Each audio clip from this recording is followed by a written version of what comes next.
What's going on, guys? Welcome to episode 8 Behind the Line. Today, I decided to bring on my coach, not just my coach, but a great friend, a brother from another mother, Christian Vargas, the owner and operator of Olympian Martial Arts.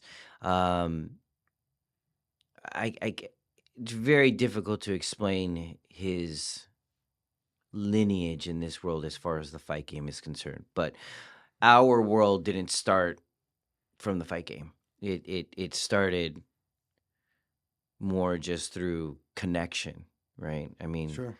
I've just real quick, man. Christian, introduce yourself and tell us where you're located, how long you've been in business. Well, I'm Christian Vargas.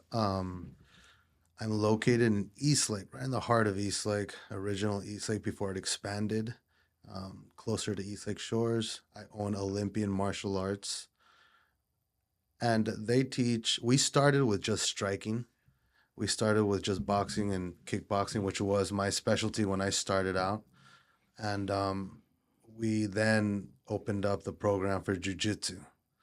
I got my jujitsu black belt about 4 years ago. And the way I got that black belt was also very unorthodox, extremely unorthodox. I know. And we can get to that in a little bit. But once I got that, then I decided, okay, let's open up a program, kids and adults. And I did that, and that got really popular. And I think that's what got me on the map. But yeah, my background is started with MMA. I started with when I was 15 years old in the Lions Den with Ken Shamrock. One of the He's a UFC Hall of Famer and an absolute pioneer in this sport. Oh yeah, I mean UFC 2. Yeah, I mean I think it two was or two. three. It was Yeah, two with against Royce Gracie, right? yeah, dude. Yeah, So he's. he is the heart of MMA, I mean, and an American. and he's a local too. He's Yeah, local and to local. San Diego too. He, Him he and his brother. yeah, he put America on the map, and on top of that, he was from San Diego. Yeah.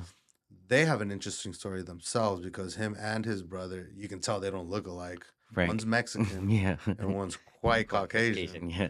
and that's because they're adopted. Yeah. They came from like a home, for like a troubled youth. He wrote a book about this and all Yeah. that stuff. It's public, and that turned into Bob Shamrock molding the boys there and seeing the ones that had the potential, and he noticed which ones did, and groomed them into super athletes. It started with football with Ken. I believe Frank entered the scene later, and yeah, they became from wrestling. They learned catch wrestling. So catch wrestling is also what kind of sets us a little bit apart. Our jujitsu is wrestling based, and we do a lot of catch wrestling moves, and we're more we're not very that arte suave that the Brazilians like to call it. We never pull guard. As a matter of fact, pulling guard is a huge He's no-no in my not. Yeah. academy. Yeah. You're doing burpees. If you pull guard in a tournament, I'll never coach you again. We're a little aggressive when it comes to that rule, but we don't invert. We invert when necessary to escape, to set things up.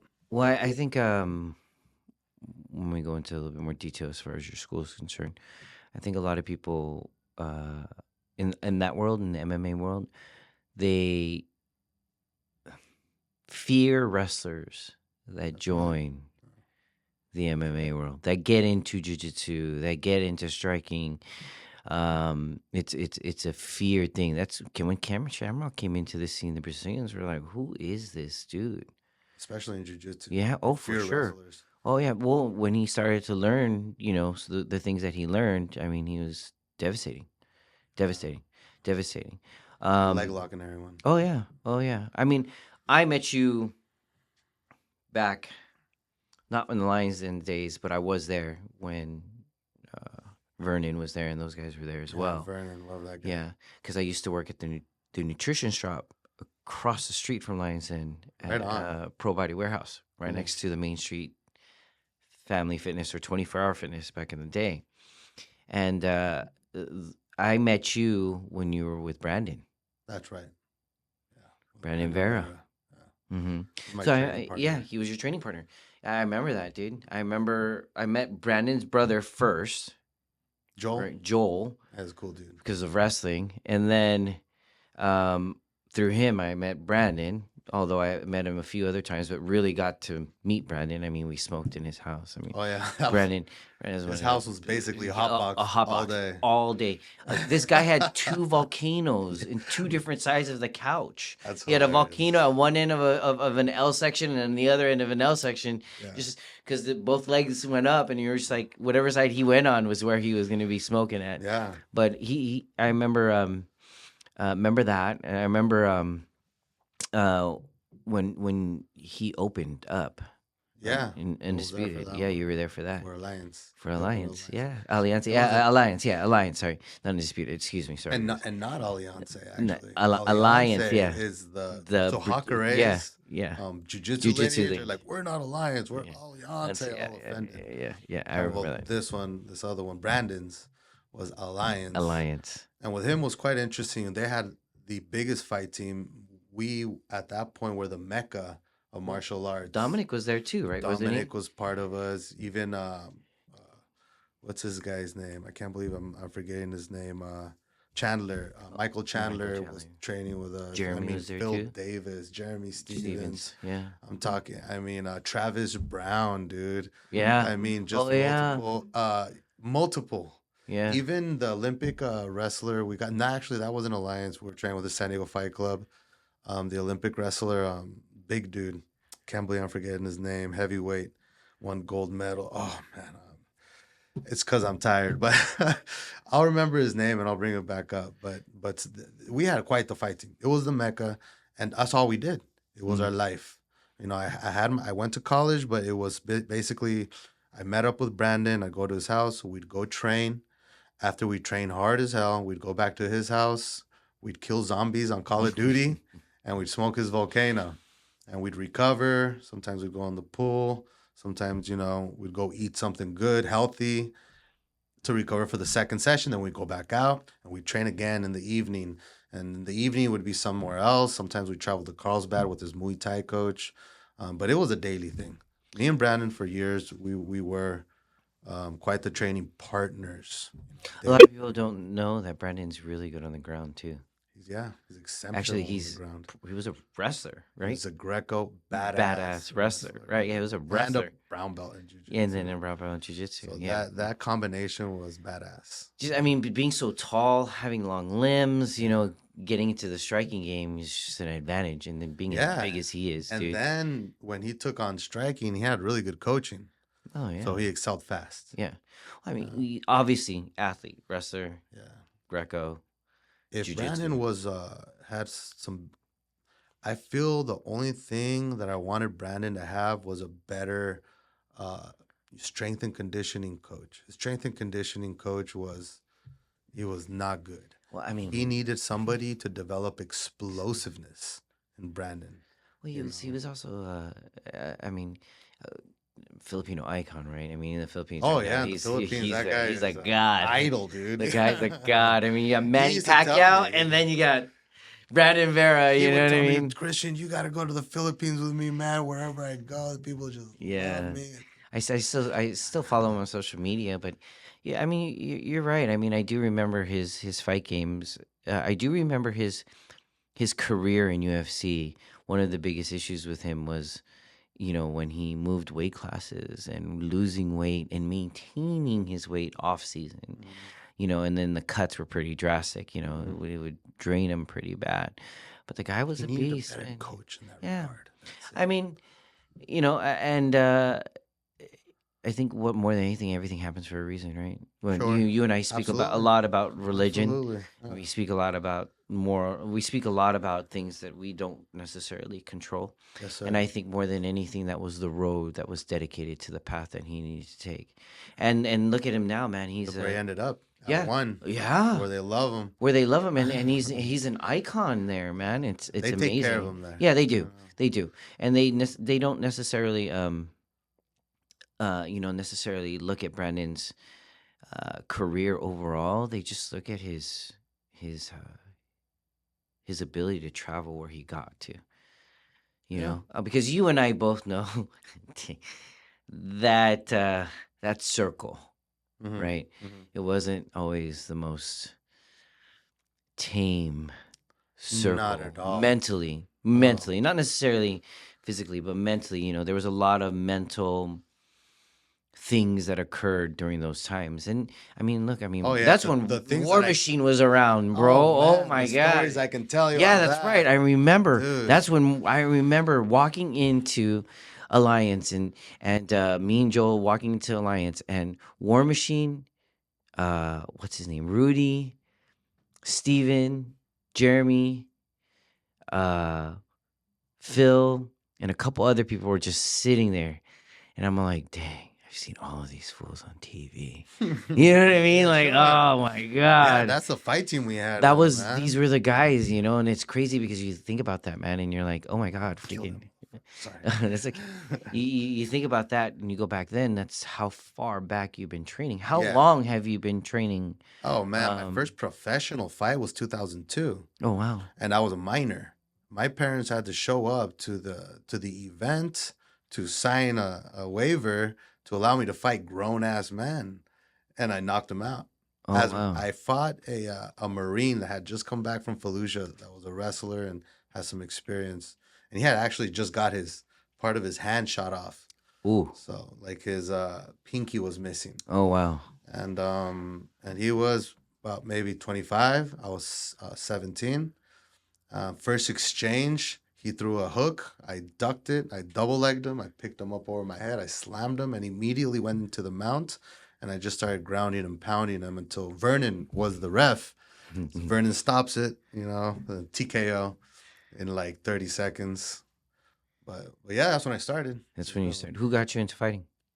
It's interesting because I was training at the Lions Den, and John War Machine, War Machine. he's the one that kind of noticed my potential and admired it, and started kind of helping me, kind of taking me under his wing, teaching me things and so forth. And he was the one that talked to the boys about inviting me into the fight team. He's like, this guy, he's just a kid, dude, but he's fucking vicious. He's knocking people out. Let's have him train with us. So I went from doing classes to training with grown ass men on the professional fight team. I was at by far the smallest, by far the youngest.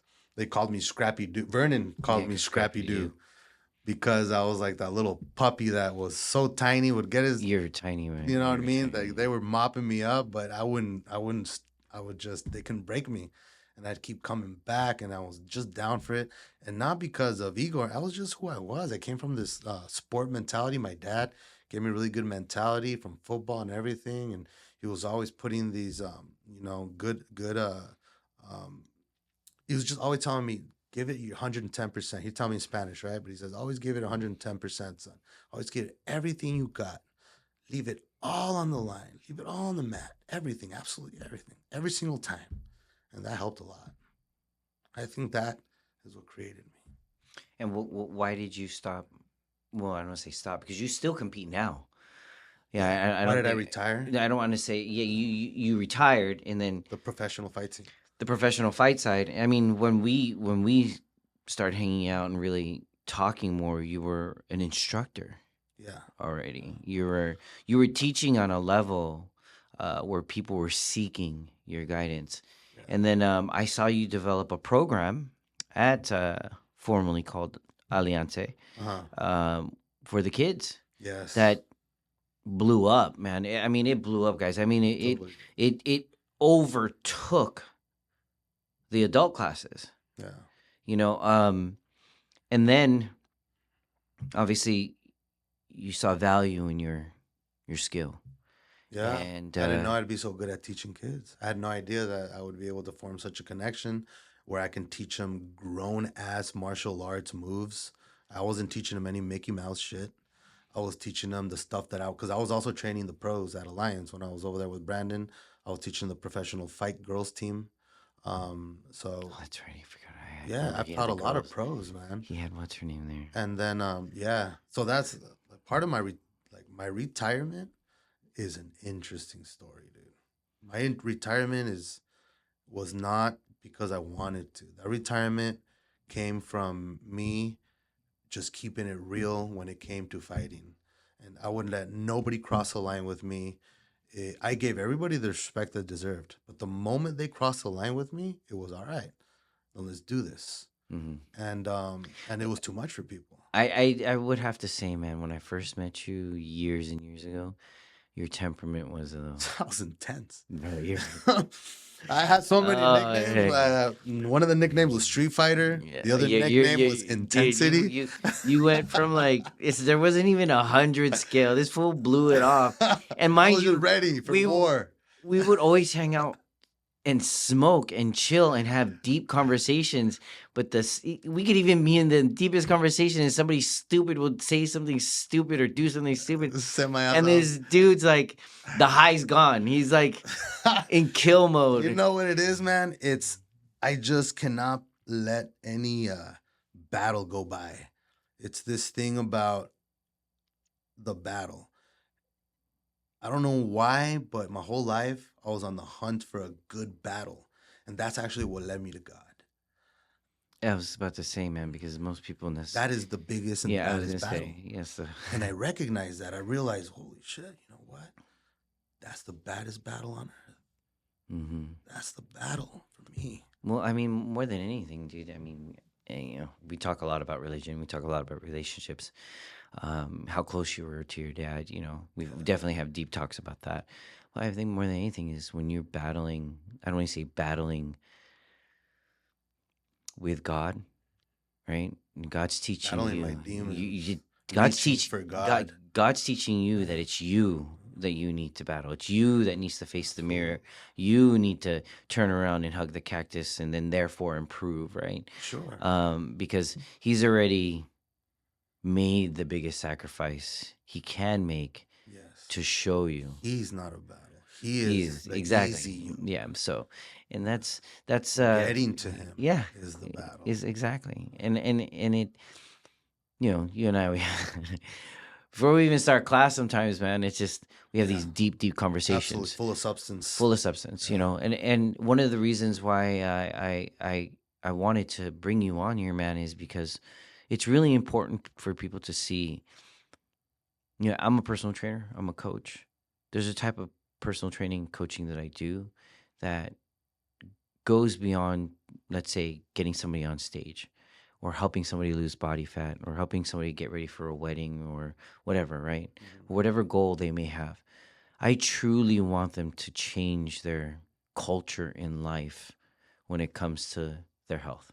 Yeah. That's I want them to live a longer life. Absolutely. You know what I mean? And you know how to do it. Yeah. And then with you, what I noticed, man, was when I first saw you with the kids at Alianza, at Alliance's place,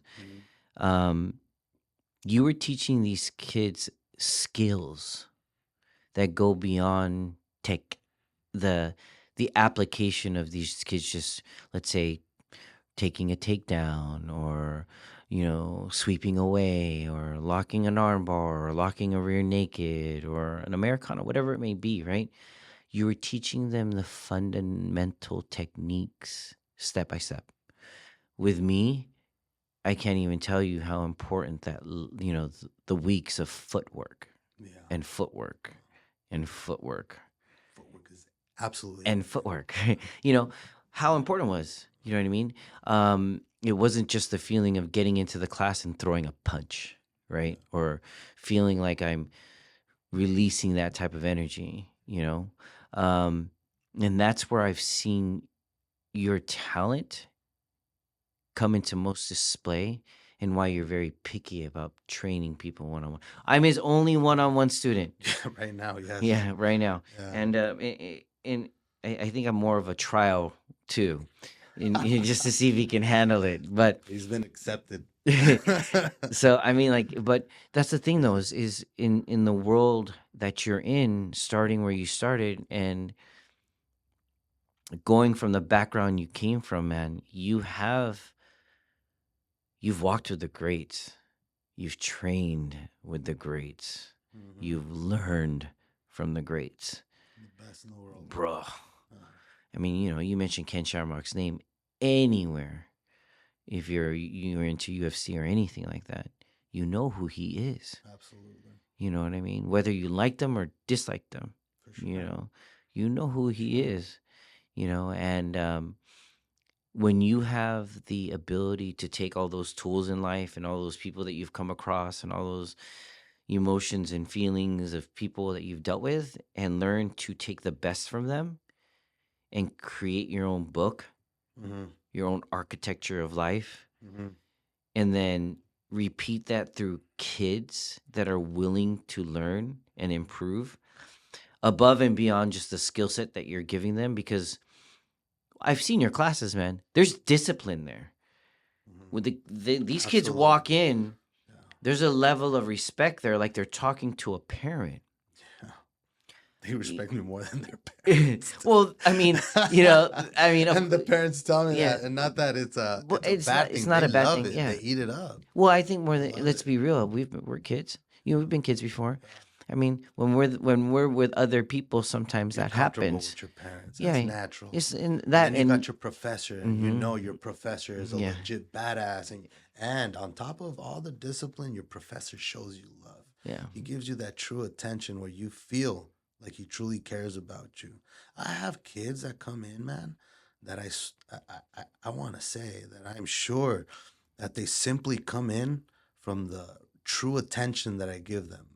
I see them and I talk to them, and they know I'm talking to that little person rather than just telling them something. I'm connecting with them because they feel that I do. I truly do. And it's something that I didn't know my whole life until I started coaching at Alliance. It's I didn't know that I would care so much for kids. I've always liked kids. But when I have a kid in front of me and I just see like their whole future, and I'm like, wow, I can have some sort of I can mold him into a better man for that future. And I fully commit because it's truly my passion. Or woman, because he does Of have course, young I ladies there. have a He's got lot a of little You have a girls, lot of little dude, girls, and you and have a that's a couple huge badass little oh, girls. dude. Oh They my are my god, pride, though. yeah. They are my pride. It's crazy. The little girl. I have so many little girls at the academy, and they just make me melt. I just and they're badass, and I do treat them a little differently because for a little girl to be there, I understand. Little boys they want the hecticness, they want to wrestle, put each other in headlocks. But when a little girl accepts this martial art and is in there throwing down, She has a little finesse to it. I just love it. I'm like, wow, this is great. We got to make sure that they feel safe Hmm. the whole time. And by making sure that they feel safe the whole time, they continue letting it all out, dude. Oh And these little girls, they're not little rough girls that, no, these are little girls that come in with their little I know, with their little nails nails. Oh my god, painted, dude. bro, I Like see they're them. adorable. They're They're adorable. so Yeah. girly and feminine and They walk by me and they're just like, "How was class, Mr. Chris?" You're just so like, "Oh cute. my god." And then they have that switch. And Mm. I think that's so important. That's what I try to teach the kids. We should all have us control of that Switch, switch. We don't yes. want the environment to control our switch from when we have to switch on to that Mm-hmm. ass kicking mode. Mm-hmm. Because we want to control that switch. And these little girls, that's the most beautiful thing. They're walking in, huge smile on their face, so adorable. And then they walk on the mat, still so cute, playing around, talking girly things. And then boom, line up. Mm. Boom, they go line up. Assume the position, left over right, serious face. And they're the best behaved. And they're the best workers. And they have the best attitude for Mm-hmm. martial arts. And Mm-hmm. they're so successful. Some of my most successful students are girls. Yeah, I remember. And they just fill me up, man. They just make me love my job. Well, I think like especially in times right now, I mean, we're not going to talk too much about politics, but where the world has kind of portrayed men to be a toxic form of Toxic masculinity. masculinity, right? The patriarchy of masculinity.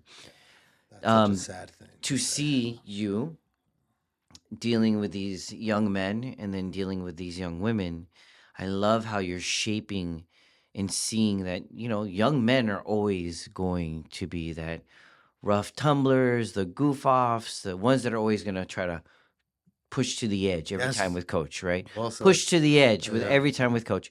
The women listen, more disciplined. They ask more questions, Yeah. The right? good questions. They ask more questions, but then when they ask these questions, they expect you to provide a response that is understandable for the young girl, which you've been able to do. And I've seen you separate the two, right? And being able to show them, like, hey, continue to grow through your young stages of being a kid and a young girl, right? And then you boys continue to be your young boys. When it's time to snap the finger, we're here for one reason, number one. Number two, and that reason extends beyond the class. Like you had expressed to me a couple times. Parents, you don't even express it. I've seen parents tell you, hey, we've seen an improvement on his attitude and the Oh, way that he yeah. speaks to us, Yes. the way that she speaks to us, how Mhm. she's dealing with things that's I get that a troubling lot. her or him, you know? And obviously, everything else is a constant outside of you, so we can obviously relay that a lot of that to you. And that's super important, man. I mean, you're just, man, I hate to do this about schools, and I'm not bagging on any other schools, but I hate to see schools that just think, let's put the kids through feeling it, and just the feeling alone is enough to get them to be great kids, right? Right. You have a journey that they will feel, but they will mentally have to process with you. Absolutely. Because I don't want to just teach them the physical aspect of Oh, yeah. martial arts. One of the biggest things is what my dad taught me growing up is the heart. Mm-hmm. Kind of like to be a true martial artist, you can't just fight with your muscles. Hmm. You gotta fight with your heart. I teach them all these things. I kind of use the blueprint that my dad gave me, really, and then I kind of evolved from that, and gave him my own style. But the lives that are changed there, and the kids and adults, is I would have never thought, Chris. I would have never in my wildest dreams. I've had parents. I've had a few, about three parents. One in particular that was very just so grateful that their kid actually chokes me up, but went from suicidal to loving life again, dude. You know what that, bro? And a lot of people don't know this about you, obviously, but you lost your best friend at an early age, which is your father, right? The things that you told. The reason why our talks, guys, that we have are so important is because when we talk, a lot of the things we do reminds him of his times with his dad.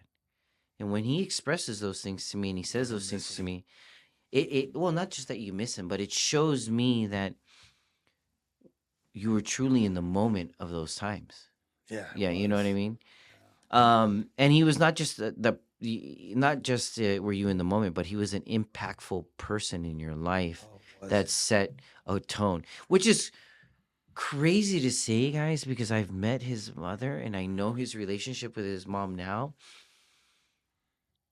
If if his relationship with his mom is a display of a ounce of your relationship with your father, I can understand why it always gets to you. And this is why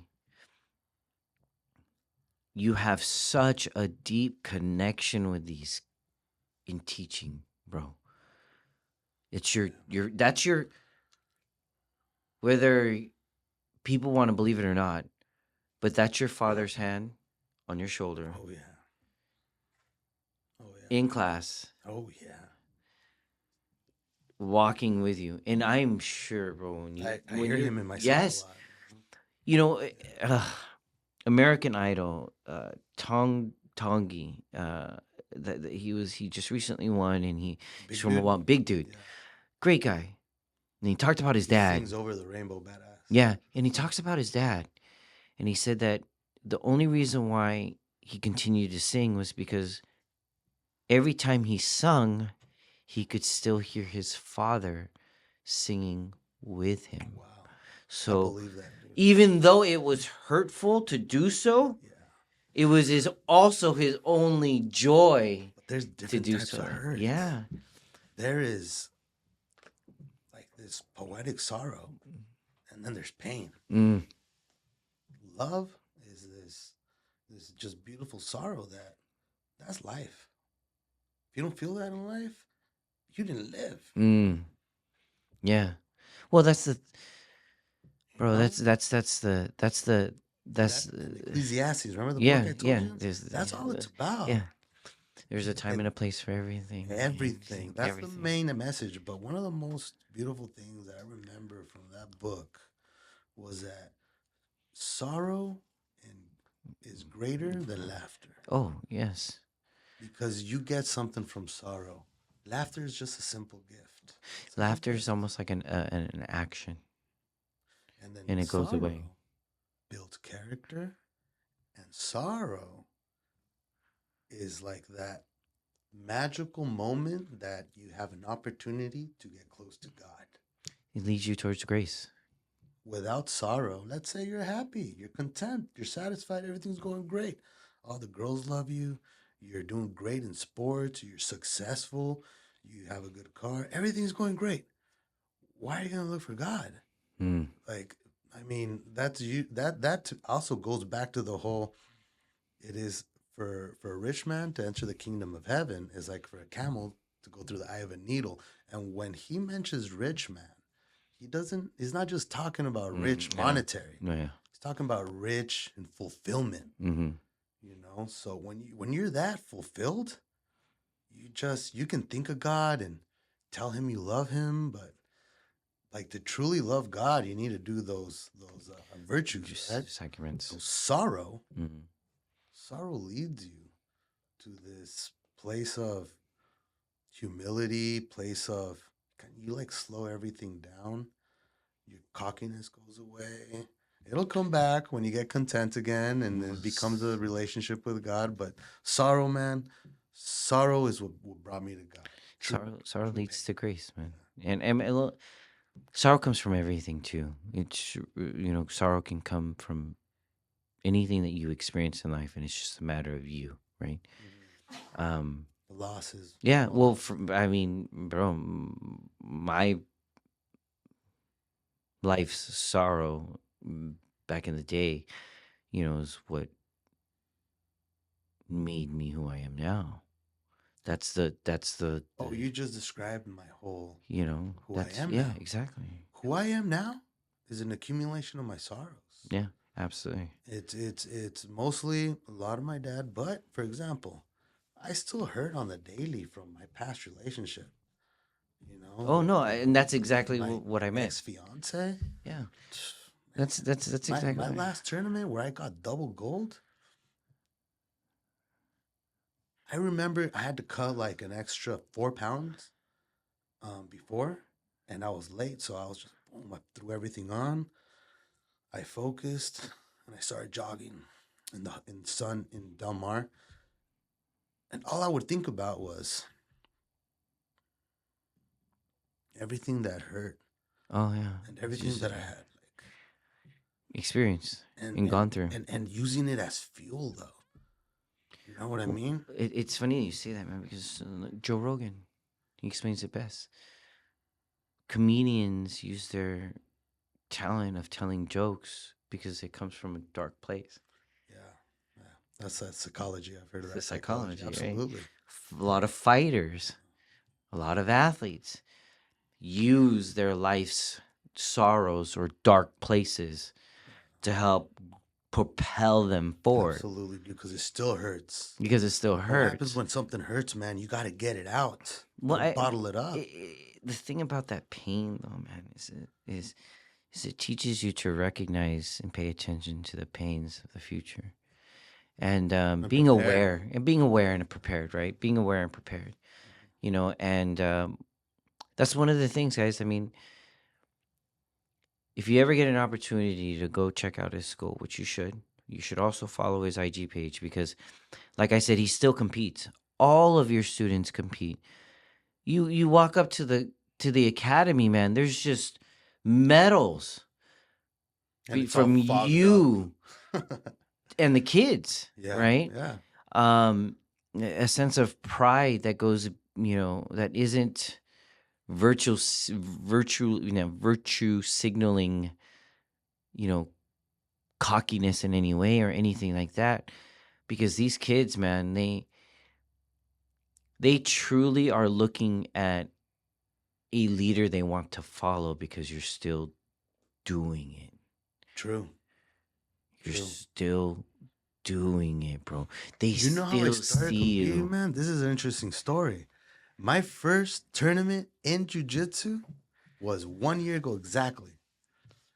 That happened because I've competed in professional sports a lot of times in weight cuts and I mean the whole mix, real deal stuff. The whole time I was doing that, I would look at jiu-jitsu tournaments like Mickey Mouse shit. So what the fuck am I gonna do that for? Looks stupid. You can go fight this guy. You know what I mean? I'm gonna do his MMA fight, his boxing, whatever, right? But then I opened this academy, and I'm telling my students how good it is for them to compete, and I'm preaching all this stuff to them, and I'm telling them, dude, trust me, it's good for the soul. It's hard at for just like anything that's worth anything.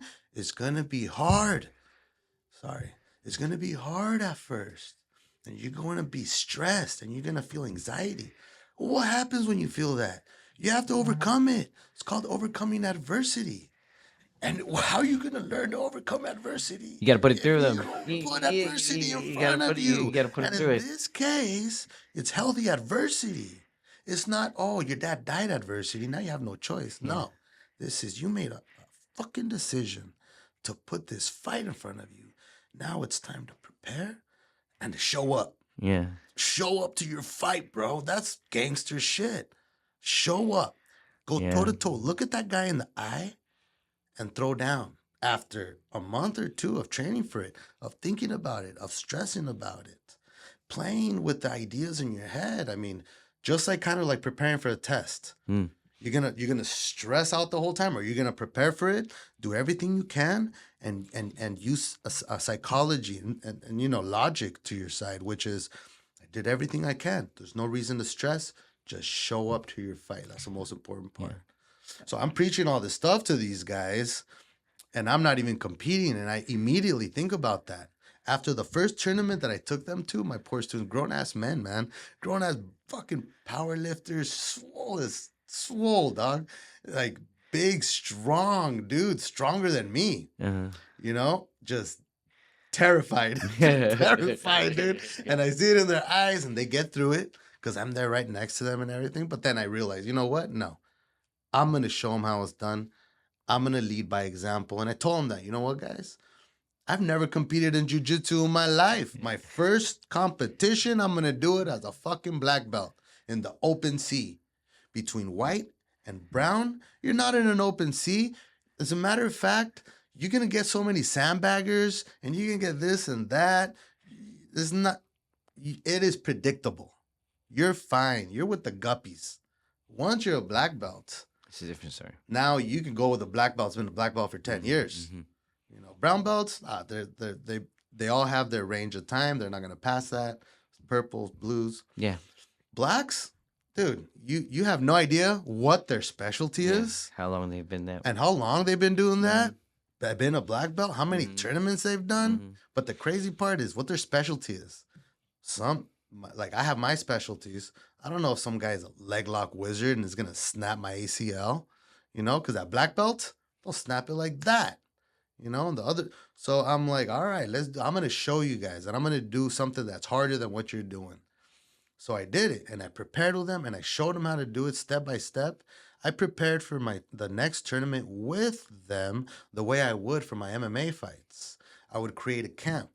and I would make sure that we peaked at a certain time so that then we can go ahead and start easing off that peak perfectly so the body and the mind starts to recover It's right just like before bodybuilding. competition. Just like bodybuilding. Just like bodybuilding. Exactly. Yeah. So now we do all that together, and I also let them know, don't worry about your weight. You let me weigh. You tell me what your weight is. You tell me your weight bracket, and I'll make sure you're at weight. Oh yeah. Perfect. And then we did it. And we all went. And I Coach remember. got a gold medal. I remember that first competition. Yeah. You guys showed up as a squad, man. As And a I think squad. I think you were the smallest school out We of the are still the entire. smallest Yeah, school. you were the smallest school out But of we the always entire. rank at the But top. yeah, you We ranked. beat the I think biggest you were the- academies, bro. You We were the beat top Legion. 5. I'll say that again. We beat Legion. We beat Grace. Yeah, you were ranked top 5 out of, I think it was like 55 schools. 300 and something, dude. Oh, whoa. Yes. I didn't know that. Yeah, that's when I got my Oh, double gold. that's right. Yeah, and my yeah, other yeah, student yeah, got his Mhm, gold, and we just mopped everybody up that time. Mhm, yeah. I just had the best camp. And that's another thing, dude. We're different. We train like animals, and that might be off-putting to some people, but that's not for everybody. Not everybody that trains with us trains like that. We do have our regular students, Mhm. but we have our for the You have most a fight part. team as well. Yeah, Yeah, and but I don't say fight team. He has a No, competition a team. comp team. He's a comp team. Yeah, and it's our different. classes are not 1 hour. Oh, no, I know. Other classes are an hour. Ours are 2, Yeah. sometimes more. Yeah. And that's after he teaches the kids and the young adults and everything else. So, and myself. But well, bro, that's, I mean, you talking about putting people through adversity, and it's nice that you do that. I mean, like I said, one of the reasons why I really wanted to bring you on, man, is because I think the youth of our world right now are missing out. I really yeah. do. I mean, man, when you don't make PE a requirement to graduate is beyond stupid to me. You know what I mean? Beyond stupid to me. It's this whole new political movement. You know, not to like, get into or politics, like you said. everybody gets a, what do you call it, for trying award, a participation award. You know what I mean? Oh my Like, gosh. yeah, there's no first place or second place. Everybody gets a participation. I would totally. It's almost like they look at competition to be a negative thing. Yes, dude. When Yes, when in Chris. reality, That's competition. baffling to me. Well, let's be real. Competition is what's driven. Let's just isolate this to the medical community. Competition is what's driven the medical community to make strides in the health industry when it comes to pharmaceuticals, when it comes to holistic competition. Not just one person winning for, or everybody just swimming in this pool of equity. Yeah. You know what I mean? Yeah. And Well said. no, it was competition that creates boundaries that go above and beyond, the nuclear bomb. Yeah. Competition. Or just for example, that somebody that creates the cure for cancer, are you going to pay him the same with the guy that's just trying? Yeah, absolutely. It's so it's ridiculous. And that's what the picture you're painting for these kids. Yeah, and that's the thing is like why I really want, every time I get a parent that ever asks or tells me, I always tell them refer them to you. But people don't understand the differences in your school, in your academy, because and it's sad to say that people don't necessarily look at that to be a good thing, but because you have a moral ground sounded in faith, your ability to teach these kids is just morally and characterally profound. It's just stable. It's shows them that falling backwards is not okay. Falling in place is not okay. Falling forward is okay. Yes. So don't be afraid to fall. Just make sure you fall forward. That means you get back up and you get back at it. Absolutely. Because you're not teaching these kids that, you need to move the marker feet a foot or 2 or 3 at a time in order for me to recognize you're trying. You're saying to them, Give me an inch. Every progress is progress, Absolutely. Not including everybody in has the same potential. failure. Yeah. Including in One of the failure. biggest things that I tell them, look, man, when they're about to go compete, and we're having this talk in the back before they say they step on the mat, because it's heck. I don't take these kids to the local tournaments. I take these kids to the biggest Yeah, the tournaments in the ADCCs. world, Yeah, dude. I take them to Jiu Jitsu World League. I did yeah. ADCC, but these things are huge. These are Oh 5,000 yeah, the plus jujitsu. Yeah, over there competitors. is Del Mar. Yeah. Yeah, and it's huge. There's like almost 30 mats, people watching. They have to have another coach coaching their student against them, saying sometimes they say mean shit, dude. Oh Coaches are man. ruthless, dude. I have had to look over at the coach and tell him like, bro, calm down, or you're just gonna be you and me. I've had to put people in their place in tournaments, but okay. Anyways, Well, that's you. I'm in That's you the defending the yes, kids. man. They're like That's you. my They're children. your kids, dude. Don't mess with them. Yes, you Keep it defending the kids. professional, or Yeah, else yeah, I'll yeah. They're take it kids. to It's your not like level. two adults going at it. Right. They're kids. Exactly. Big So difference. so I'll tell these kids in the back, it's like, listen, man, being a badass doesn't mean getting that gold medal. I don't need you to give me that gold medal. What I need you to do is go out there and absolutely leave it on the line. Give them everything you got. Everything. Don't hold anything back, dude. And that's going to make you great. Because one fight doesn't make you great. It's the accumulation of all your fights and keep fighting and fighting and fighting. That makes you great. Yeah. So that's why I'm voting for President Trump. That's right. Oh, hell yeah. And as like, look, man, go out there and do that. Now, and this is what I'm going to leave you with. If you don't do that, son, you're going to be hard on yourself. It's not me that's going to make you hurt. You're going to realize, oh, man, I held back. Oh, man, I was reserving my energy. Oh, man, I was too, he scared me. Okay, now do better. Get back over there. Next tournament, don't fear this boy. Trust in your coach that you have what it takes to win, and give him hell. Yeah. You know what I mean? And multiple doing that multiple times is what creates a champ. Not you can't create a champ with one match. Well, could have, should have, and would have, and failed versus could have, should have, and would have, and never tried. Right. You're telling them to give it all till they fail. Yeah, and it regardless. takes a lot of pressure away. Yeah. Yeah, absolutely. I take that they think that I want them to bring me the gold. I talk about gold a lot, but then they're like, okay, I have control of this. Yeah. They don't have control of getting the gold, but you do have control over yourself. Of giving it everything you got, absolutely leaving it all night, like they say. Just go out on your shield. Mm-hmm. If you're gonna go out, no problem. If you're gonna go out like a fucking man. Yeah. You know what I mean? Yeah. That's it. Dude. Or a woman. Yeah. Go out like a savage. Yeah. Or a woman. And at Olympian, they know that I say that all the time. Yeah. It's just like I say, heart is everything. Yeah. It's heart over the physical, the physique. Yeah.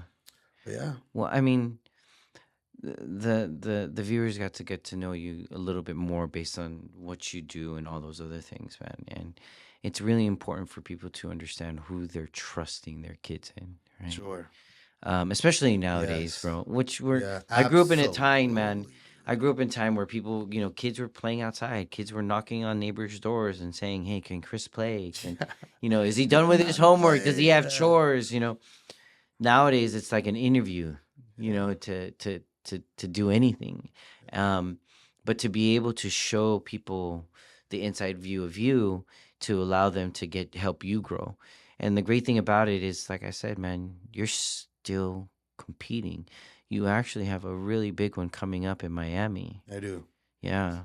And then IBJJF. And then that's 2 weeks after that, right? ADCC in January. Yeah. So I think it's 2 in 1 month, and then a 2-month break, and then it's in going January, to be right? ADCC in Miami in November 9th. Then it's going to be IBJJF in December, I believe, December 14th, somewhere in December. And then ADCC in San Diego, on January. Yeah. So, and it takes a lot to compete. So to be able to still do that, man, and show these kids that, hey, man, not only am I going to walk and talk exactly what I present and show and teach, I'm going to teach you how to make that journey with me. Yeah. And those are skills, man, that apply to a lot more than just martial arts. A lot of people don't understand that. Those are skills that, are I tell people them that all the skills, dealing time. with other people, Oh yeah. patience. You know what I That mean? brings me to one of my finer points that I use at Olympian. I say, listen, put yourself in a position where you can control your adversity that you need to overcome. Mm, A healthy adversity, like competition or simply coming to class. But competition is just it's extra extra, yeah, credit. extra. Now these are you control. You teach your soul. Your soul and your spirit learns to react a certain way. And you can mold that reaction of your soul. You can mold it. You can by trial and error, you can teach it to react the way you would react to anything else. The way you would react to confrontation. Are you going to cower and run, or are you going to face the confrontation and do what needs to be done Whatever to consequence defend comes with yourself, it. Yeah. right? So when you do that here with healthy adversity, then when the random adversity comes, you'll react the right way. But I think it even goes beyond that, man. I think it goes what you're teaching, and correct me if I'm wrong, but I believe what you're teaching in that adversity aspects, because you're grounded in faith, goes beyond them having to deal with the adversity of dealing with something random in any way that is combative, because you're teaching them just overall the moral character of adversity. Absolutely. And I make And it clear that yeah, it not necessarily has to be yeah, combative. and that could be with I dealing tell, with a relationship, dealing with yes, the and I say job, that dealing with a heartbreak. parent, One of my biggest pains has been heartbreak Oh yeah. from a woman that I've loved.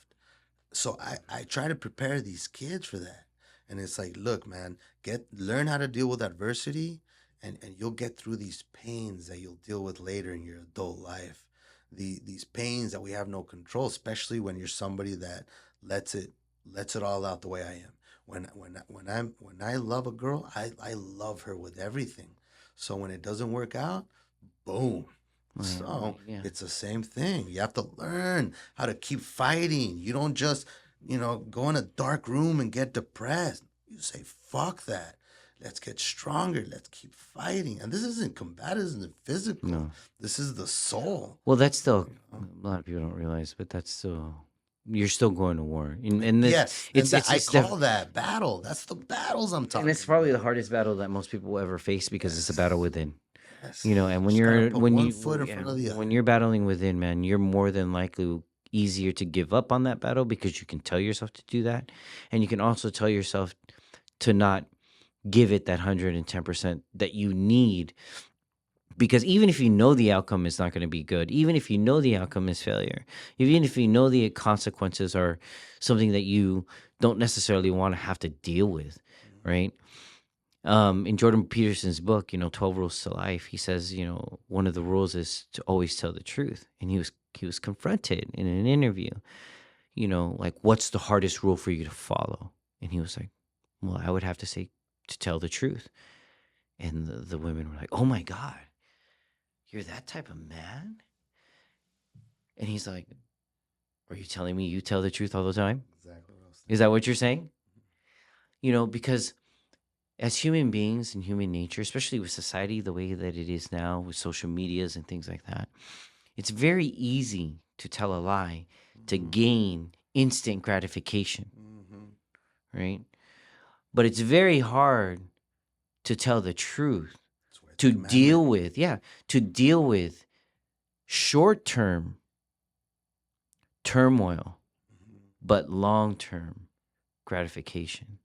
I'd Absolutely. rather deal with Glory. short-term turmoil and be glorified long-term than to be glorified for a short term and then to be turmoiled for a long term. That just doesn't make Sure. any sense to me. Yeah.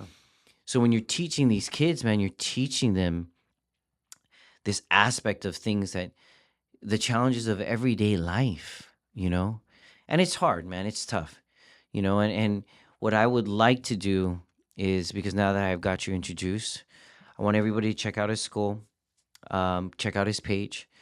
He's very good at involving his community that he has and his followers. I mean, some of his posts, man, get hundreds and thousands of views. Millions. Yeah. Oh, that's right. That one got 1 million plus. 6 million. Yeah. So he's very good when his journey starts and getting ready with whether it's for yourself or your kids. The things that he teaches, you're very good at telling that story. So I think people, we've kind of opened it up a little bit and it got you emotional. Yeah. Well, because That's the only thing that gets me emotional. well, I'll be honest with you, man. It's It, okay, it will dude. it will it would Shoot it. it will get me emotional too. It's okay. But so I want to bring you back. We're gonna bring you back. We're gonna get that opened up. We're gonna open that up because I want a lot of men in our age group. Well, a lot older than you. A lot of men in this world now who are afraid to, let's say, emphasize on those things Sure. because it doesn't necessarily bring them to the forefront of being that alpha male that they should be being. You know what I'm saying? Yeah. And I remember seeing a debate between a bunch of alpha males and you know, one of them's big and working out, and the issue was another one was just a regular man but very successful, and you know, he understood how to be vulnerable without being weak. That's a man. Being vulnerable without being weak, man. Fucking man. You know, and I want people to see that. Yeah, Feel. You gotta fucking feel. well, because feel it all. Dude. That's You're gonna miss life if you No, don't. That's man. what life's about. it's because we're not living in moments, bro. People don't live in moments. People shut off. They go into denial because they don't want to feel. Well, people wish I more than feel they. it, man. I Even my heart breaks. I feel it. I hate honestly the word hope. I hate using the word hope many times, and I you know remember you telling me that. well, because hope's 50-50. It's a gamble. Faith, I control up to 90%, and I just got to leave the other 10 to somebody else what's greater than me. And the reward in that, Faith is more like 100%. Oh, yeah. Because with true faith, everything works out. yeah, it's true. That's Yeah, amazing. yeah, absolutely. I agree with that. With Yeah, true you're faith. right. You're right. Now, if you give 90% faith, you're giving 10% chance. Yeah, you're right. You're right. Yeah. Faith You- isn't faith unless it's 100%. You have full control over faith. Full control. That's right. You're right. You're right. And that's the point behind it, you know. So, follow this man on his Instagram. He's gonna drop that for you guys here shortly. But we're gonna bring him back after Miami, and I still might go with you. Yeah, man. So, because I honestly want fun. I want to corner Could you man. imagine how fun? I want to corner you, bro. I want to be a part of your corner because Let's go. there's things that I see when I'm watching your videos. I'm like, oh my god, you're a wrestler. You can, you know, like, and then You know, taking the corner of me is Wade. oh yeah, But you'll be right no, next to no, him. wait, bro. I know. I'll wait. bring you guys both. Yeah. That, No, yeah, wow. that brother. This dude's 6'3", and you got me It's here massive. looking like a freaking, Stop you know. it. Nah, you're gonna be right there. Freaking looking like a skinhead. Who's this little boy you kidnapped, sir? Standing next to me. Fucking hilarious, bro. But again, guys, hey, Christian Vargas, this is my coach. He owns the school out in Eastlake, Olympian Martial Arts. Do not hesitate to go check it out. Go watch his class. Go see him. Go talk to him. If you have kids that you, let's just say, I don't want to say are having trouble with, but you know needs that type of social environment, Oh, yeah. he's a great place to do it because he's not afraid to tell your children what they need to hear. You know? Interestingly enough, it's a gift I have. I don't even understand Well, it. but it's not even- My mom is a psychologist, dude. Bro, but you're not. The thing about it is, I've seen you talk to the kids, and you talk to them like a parent many times. But I've seen the parents sitting there, and they don't look at you in any way like you're doing something wrong. No, bro, they want me to be harder on them. It's almost like they're like, "Can you pick it up?" Yeah, you know yeah, what yeah, I yeah. mean? But it's effective the way No, I it did is. It yeah. is. So that's a great thing. So real quick here, drop your Instagram. My Instagram is Olympian Martial Arts with an underscore between each word. That's the same thing for my Facebook. Okay. Follow him. Drop him a like. Shoot him any inquiries.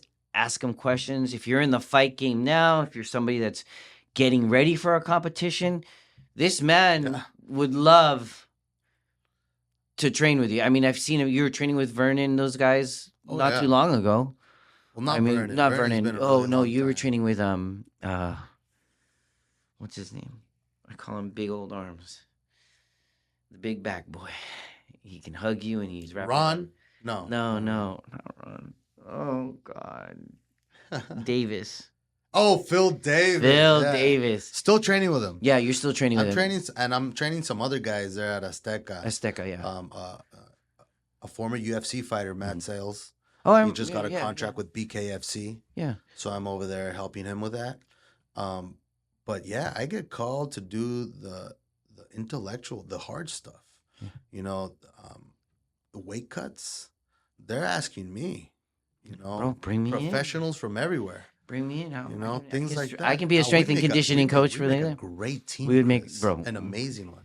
Great. And yeah, dude. And another thing we give a free week at Olympian. And one thing to mention is every person that's tried the free week signs up. Yeah. You know, so make it through folks, the door. Understand, when you go to Olympian, you're not just learning boxing, American kickboxing, wrestling, jiu-jitsu, MMA.